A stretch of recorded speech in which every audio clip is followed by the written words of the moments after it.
وَسَخَّرَ لَكُمُ الشَّمْسَ وَالْقَمَرَ دَائِبَيْنِ، اور تمہارے لیے مسخر کر دیے ہیں، سورج کو بھی مسخر کر دیا، چاند کو بھی، کہ وہ ایک دستور کے مطابق برابر چل رہے ہیں، مسلسل چل رہے ہیں۔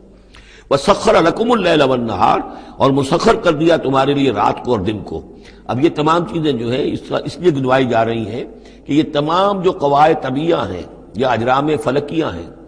ان سب کو اس کام میں اللہ نے لگا رکھا ہے کہ جس سے اس دنیا کے اندر جو حیات ہے اس کے تمام لوازم اور اس کی ضروریات پورے ہو رہے ہیں، اور اس حیات کے اندر چوٹی کی حیات انسان کی ہے۔ تو گویا کہ یہ ساری بساط ہم نے تمہارے لیے بچھائی ہے، جیسے سورہ بقرہ کے تیسرے رکوع میں بھی آیا تھا، خلق لکم ما فی الارض جمیعا، تمہارے لیے بنایا ہم نے زمین میں جو کچھ بھی ہے۔ اور زمین کی بساط بچھانے کے لیے ظاہر بات ہے اللہ تعالیٰ نے اس سے پہلے جو جس کو وہ کہتے ہیں کہ بہت بڑا دھماکہ ہوا تھا، تو وہ اس دھماکے کے بعد سے جو ساری گیلیکسیز بنی ہے، یہ سب آخر کار اس زمین کی تخلیق، اور زمین میں پھر حیات، اور حیات کی بلند ترین شکل حیات انسانی۔ تو یہ ساری چیزیں تمہارے لیے مسخر کی گئی ہیں، تمہاری ضروریات کی بہم رسانی میں لگی ہوئی ہیں۔